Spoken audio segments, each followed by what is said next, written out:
بسم الله الرحمن الرحيم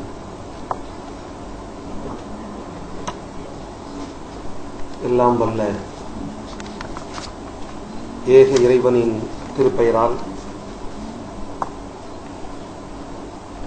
எனது உரையினை ஆரம்பம் செய்கிறேன்.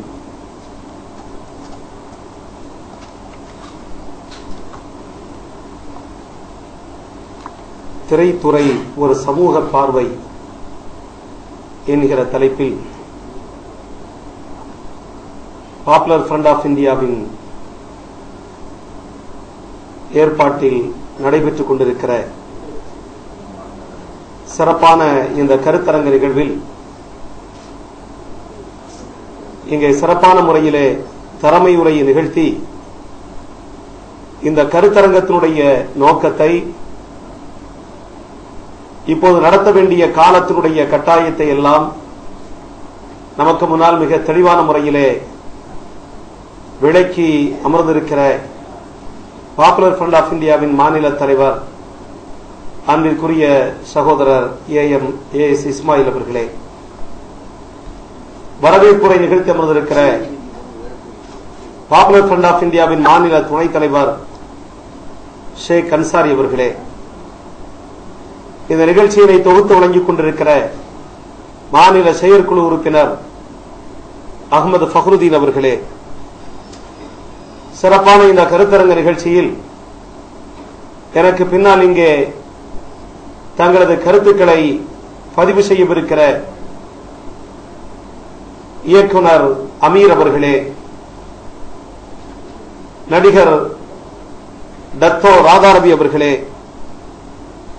நாம் தமிழர் கட்சியினுடைய மாநில தலைவர் இயக்குனர் சீமான் அவர்களே, இறுதியாக நன்றியுரையாற்ற அமர்ந்திருக்கிற பாப்புலர் ஃப்ரண்ட் ஆஃப் இந்தியாவின் மாநில பொதுச் செயலாளர் அன்பிற்குரிய சகோதரர் ஹாலித் முகமது அவர்களே,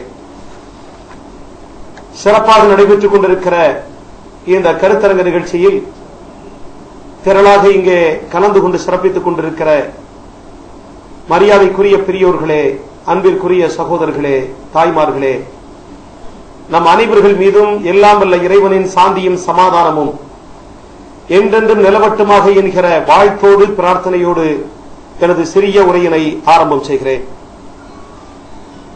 அன்பிற்குரிய சகோதரர்களே, காலத்தினுடைய கட்டாயம் கருதி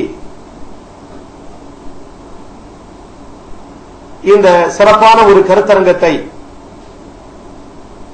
ஒரு கருத்துப்பூர்வ விவாதத்தை இன்றைக்கு பாப்புலர் ஃப்ரண்ட் ஆஃப் இந்தியா இன்றைக்கு இந்த நிகழ்ச்சியின் மூலமாக முன்னெடுத்திருக்கிறது. சமீப காலமாக திரைப்பட துறையை சம்பந்தமாக பல்வேறு வாத பிரதிவாதங்களும் பல்வேறு சர்ச்சைகளும் இன்றைக்கு நாட்டிலே உருவாகி இருக்கிற இந்த காலகட்டத்தில்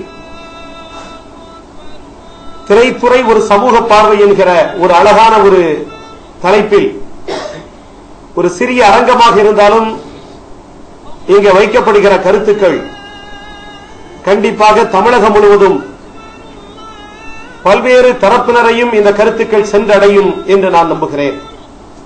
சிறப்பான முறையிலே இந்த முயற்சியை முன்னெடுத்திருக்கிற பாப்புலர் ஃப்ரண்ட் ஆஃப் இந்தியாவிற்கு ஆரம்பமாக எனது நன்றியை நான் தெரிவித்துக் கொள்கிறேன். அன்பிற்குரிய தோழர்களே, சினிமா சம்பந்தமாக மார்க்க ஃபத்வாவை அளிக்கக்கூடிய நிலையில் இந்த கருத்தரங்கம் இங்கே நடைபெறவில்லை.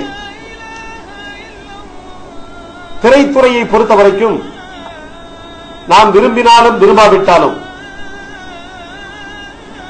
நாம் ஆசைப்பட்டாலும் ஆசைப்படாவிட்டாலும், இன்றைக்கு சமூகத்தை ஆட்கொண்டிருக்கிற மிக பலமான ஒரு ஊடகம் இந்த சினிமா.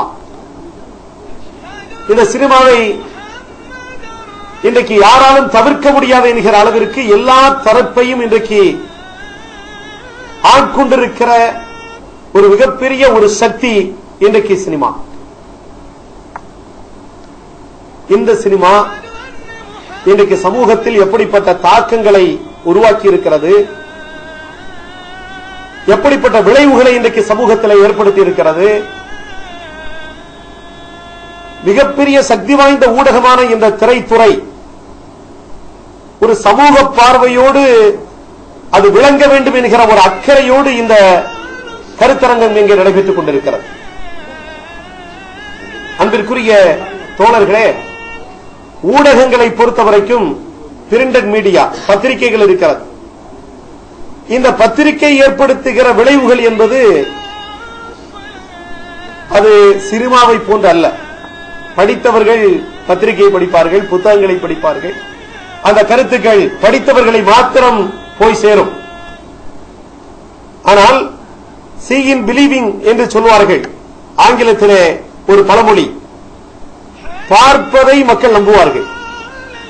காட்சி என்பது மக்களிடத்திலே ஒரு நம்பிக்கையை ஏற்படுத்துகிற ஒரு மிக முக்கியமான ஒரு ஆயுதம். அது கேட்பதை விட, படிப்பதை விட பார்த்து அந்த காட்சியின் மூலமாக அந்த கருத்தை ஒரு மனிதனுடைய நெஞ்சம் நம்புகிற ஒரு தன்மையை இந்த காட்சி ஏற்படுத்துகிற வலிமை அதற்கு இருக்கிறது. எனவே காட்சி ஊடகம் என்கிற இந்த சினிமா என்பது அதற்கு படித்தவர்களாக இருந்தாலும் படிப்பு என்கிற ஒரு அந்தஸ்து அதற்கு தேவையில்லை, அல்லது வயது என்கிற ஒரு அந்தஸ்து தேவையில்லை. எல்லாவற்றையும் புரிந்து கொள்ளுகிற ஒரு வயது வந்ததற்கு பிறகுதான் அந்த சினிமாவினிடத்தில் விளைவுகளை ஏற்படுத்தும் என்று யாரும் சொல்ல முடியாது. சிறு குழந்தை சினிமாவை பார்க்கிற போது காட்சி ஊடகம், அது தொலைக்காட்சியாக இருக்கட்டும் சினிமாவாக இருக்கட்டும், சிறு குழந்தைக்கு கூட அவர்களுடைய நெஞ்சத்திலே பசுமரத்து ஆணியை போல ஒரு கருத்தை விதைக்கக்கூடிய ஆற்றல் இந்த சினிமாவிற்கு இருக்கிறது. எனவே இந்த அடிப்படையில் சினிமா துறையை சார்ந்தவர்கள் சினிமாவை எப்படி அணுகினால் இந்த சமூகத்திற்கு அதன் நன்மை பயக்கத்தக்க விதத்தில் இருக்கும் என்பதை நாம் சிந்தித்து பார்க்க கடமைப்பட்டிருக்கிறோம். இன்றைக்கு பொதுவாக சினிமா துறையை அதிகமானவர்கள் எப்படி அணுகிறார்கள் என்றால், அதை வெறும் பொழுதுபோக்காக பார்க்கக்கூடியவர்கள் நிறைய பேர். சினிமா என்பது ஒரு பொழுதுபோக்கு. அதில் இருக்கிற காட்சிகளை பற்றி யாரும் கவலைப்படுவதில்லை, அது சொல்லக்கூடிய கருத்துக்களை பற்றி யாரும் கவலைப்படுவதில்லை. கேட்டால் இதை ஏன் இவ்வளவு முக்கியமாக பார்க்கிறீர்கள், இது ஒரு பொழுதுபோக்கு தானே என்கிற ஒரு பார்வையோடு இந்த சினிமாவை அணுகக்கூடியவர்கள் நிறைய பேரை பார்க்கிறோம். இன்னும் பல பேருக்கு சினிமா என்பது வெறும் வியாபாரம் மாத்திரம்தான்.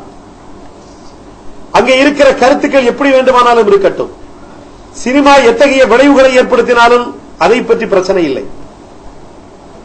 சினிமாவினால் எப்படிப்பட்ட பிரச்சனைகள் தோன்றினாலும் அதை பற்றி கவலை இல்லை.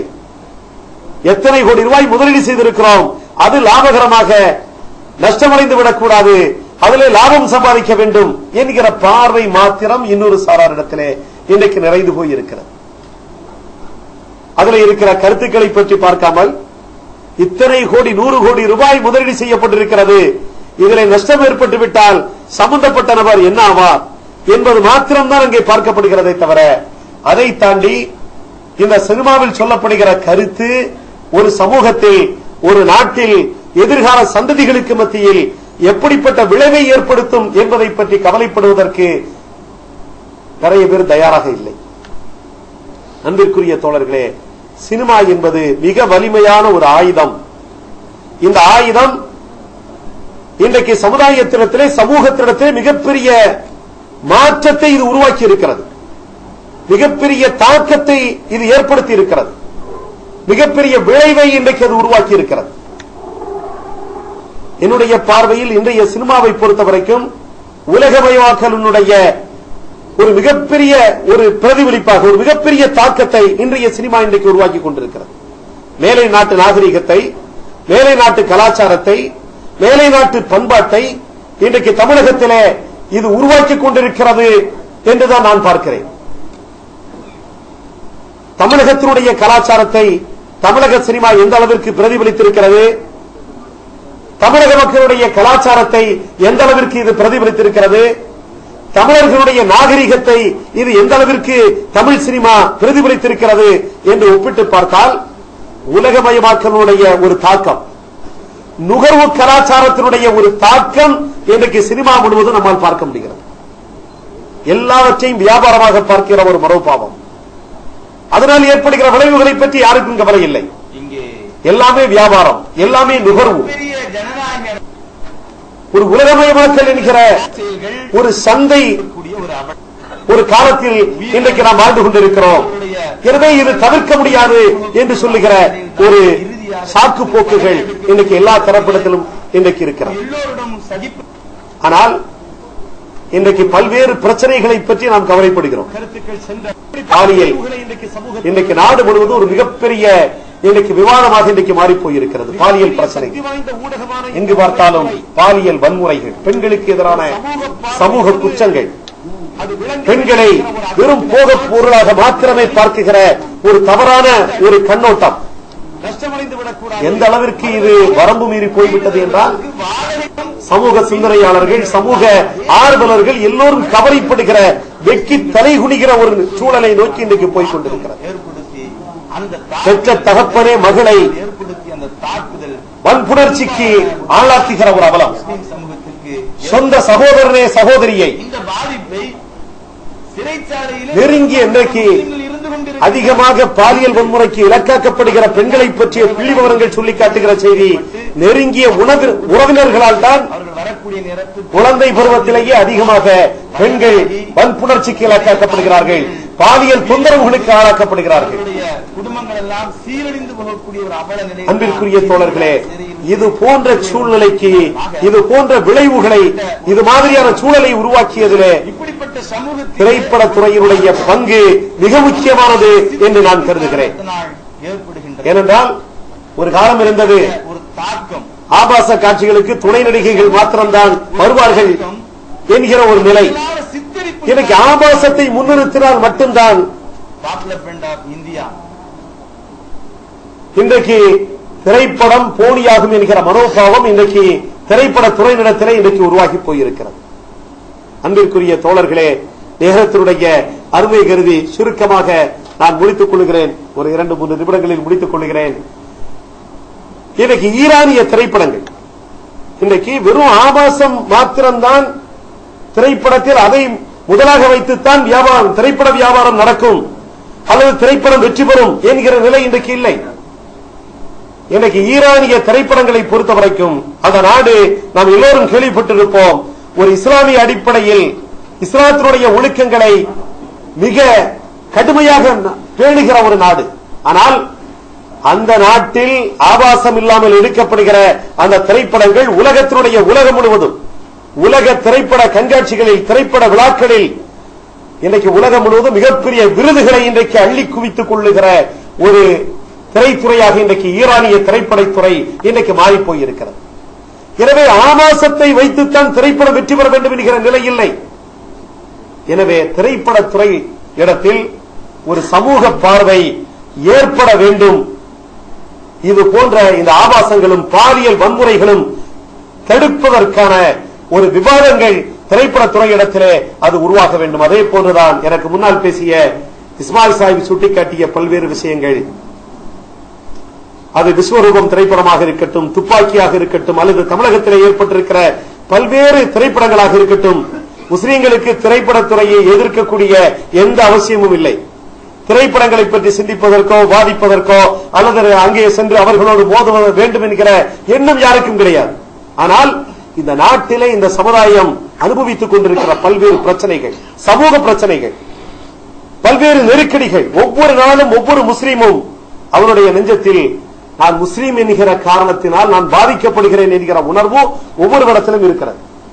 சமீபத்திலே நாம் கேள்விப்பட்டிருக்கிறோம், குஜராத்தினுடைய அகமதாபாத் சம்பந்தப்பட்ட ஒரு வழக்கில் 60 முஸ்லீம்கள் கைது செய்யப்பட்டு 10 ஆண்டு காலத்திற்கு பிறகு அவர்கள் அப்பாவிகள் என்று விடுதலை செய்யப்பட்டார்கள்.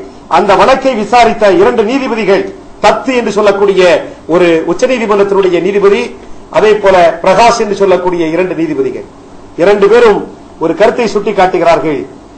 தாங்கள் சார்ந்திருக்கிற சமூகத்தின் காரணத்தினால், முஸ்லீம் என்கிற ஒரே காரணத்தினால் நான் பாதிக்கப்படுகிறேன் என்கிற உணர்வு இந்த தேசத்தில் எந்த குடிமக்களுக்கும் ஏற்படக்கூடாது என்றால் என்ன கருத்து அப்படி இன்றைக்கு உருவாகி இருக்கிறது, ஏற்பட்டு இருக்கிறது. இன்றைக்கு ஷாருக் கானில் இருந்து அப்துல் கலாம் உட்பட, கமலஹாசன் உட்பட முஸ்லீம் பெயர் அவர்களுடைய பெயரிலே இடம்பெற்றிருக்கிறது என்கிற ஒரே காரணத்திற்காக வேண்டி உலகம் முழுவதும் பல்வேறு நெருக்கடிகளுக்கு அவர்கள் ஆளாகி கொண்டிருக்கிற சூழலை பார்க்கிறோம்.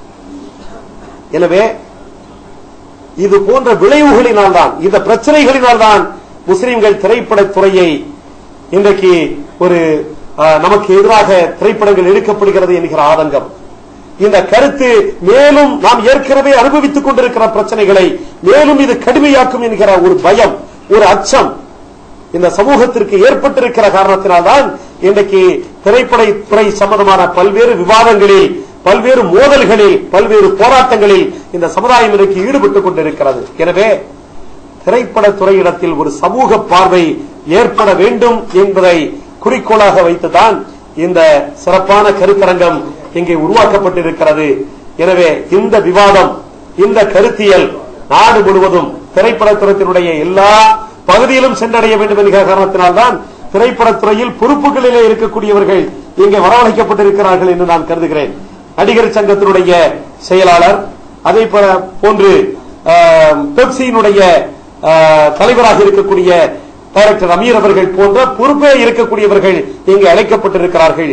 இங்கே சொல்லப்படுகிற, விவாதிக்கப்படுகிற கருத்துக்கள் திரைப்படத்துறையினுடைய எல்லா மட்டங்களிலும் இது விவாதத்திற்கு உட்படுத்தப்பட வேண்டும் என்கிற எனது அவாவினை வெளிப்படுத்தி வாய்ப்புக்கு நன்றி கூறி எனது உரையினை முடித்துக் கொள்கிறேன். நன்றி.